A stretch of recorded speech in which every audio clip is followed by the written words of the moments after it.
একটাবার চিন্তা করেন, যদি এরকম সাদা সাদা পোকাগুলো ভাতের মধ্যে বা তরকারির ভিতরে কোনোভাবে প্রবেশ করে, তাহলে কি আমরা বুঝতে পারবো এগুলা? দেখেন সাদা সাদা, এটা কিন্তু একটা মাছি, হ্যাঁ, বড় একটা মাছি। আর মাছিটা হচ্ছে ডিম না, এটা বাচ্চা বাচ্চা দিচ্ছে। দেখেন একদম বোঝা যাচ্ছে, দেখেন ওর পেট থেকে ওই যে বাচ্চাগুলো বের হচ্ছে।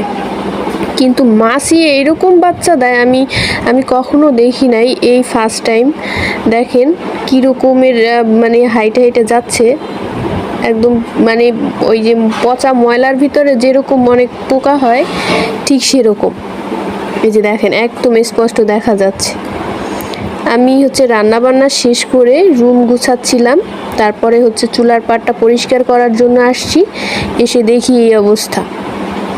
দেখেন তো কি একটা অবস্থা, কতগুলো বাচ্চা দিছে। কিন্তু এগুলো মাছির বাচ্চা হয় কিভাবে আমি তো বুঝতেছি না। এর আগে একটা ভিডিও দিয়েছি মাছিতে ডিম পারে, কিন্তু এই যে দেখেন ওখান থেকে উড়ে এসে আবার এখানে বসছে। ওই যে এখানে ওই ঠিক সেম ওই বাচ্চাগুলো দিতেছে, ওই যে নিচে নিচে পড়ে যাইতেছে। আর মানে ও পড়ার সাথে সাথে হাইটে হাইটে চলে যাচ্ছে বাচ্চাগুলো। দেখেন সবাই একটু সাবধান, খাবার দাবার মানে ঢাকবেন, তারপরও ঢাকার পরও যখন খেতে বসবেন একটু ভালোভাবে চেক দিবেন। গরমের সময় এরকম অবস্থা করতেছে মাছি, সব কিছু ভালো করে ঢেকে রাখবেন, তারপর আবারও চেক দিয়ে তারপরে খাবেন।